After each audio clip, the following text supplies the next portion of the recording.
دې په دین باندې پوه شي. دې لپاره به سفر تکالیف راځي، د لوږې تکالیف به راځي، قسمه قسم حالات به په دغه راځي. دا ټول حالات دا به برداشت کوي. څه لپاره؟ لیتفقهوا فی الدین، چې دې ته دین پوه حاصل شي. او دویم مقصد الله جل شانه فرمایي ولینذروا قومهم اذا رجعوا الیهم لعلهم یرجعون، چې د دې مفهوم داسې مشران فرمایي او مفسرین لیکي چې دویم مقصد دا دی چې دې به دا دین چې دا بیا نور وته د انسان د ژوندۍ دویم مقصد هغه دین چې هغه خورول دي، د دین اشاعت کول دي.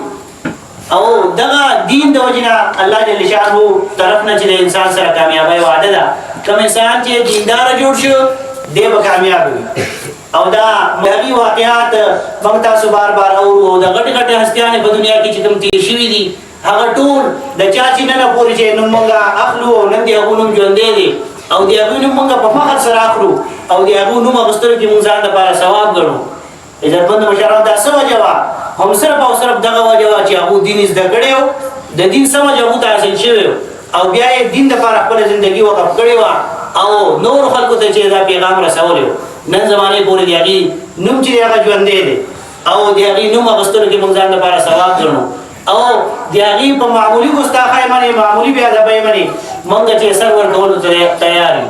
دا څه وجه وه چې هغه دین منچلېدلو والا وه. صحابه کرامو داسې قسمه زندګي هغو تېره کړې وه چې څرنګه نبي صلات وسلام د هغې تربیت کړی و او څنګه هغې ته سبق ښوولی و، فوراً د نبي صلات وسلام خولې نه اورېدل او د هغو په عمل کې راتلل.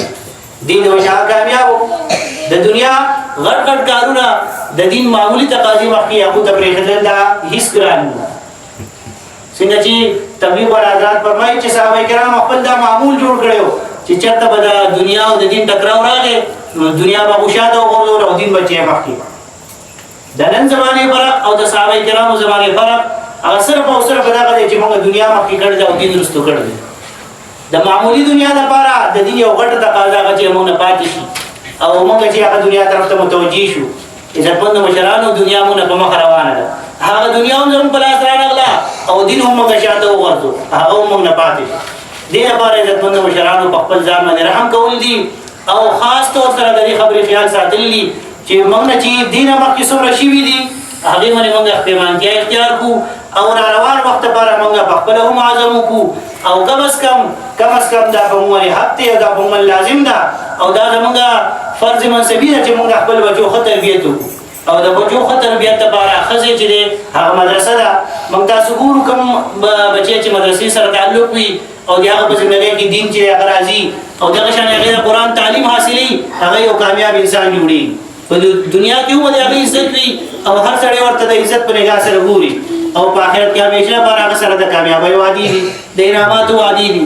دې لپاره موږ د خپلو بچو خاص طور سره خیال وساتو چې موږ د خپل بچو ښه تربیت وکړو او ښه تربیت لپاره موږ یو ښه استاد ته هغو کښېنو د هغو د یو وخت د یو منټ موږ خیال وساتو چې زموږ د بچو یو منټ چې هغه قیمتي دی او هغه چېرته خراب نه شي او هغه به خرابېږي څنګه چې هغه په کیل کود لهو لعب وغیره کې په هغې کې تېرېږي.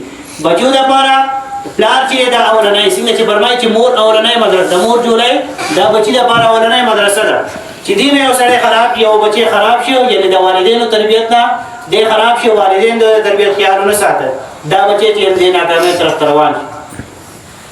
ځکه چې استاد څخه چې کوم بچی ځي نو هغه استاد څخه لږ وخت پاتې کېږي.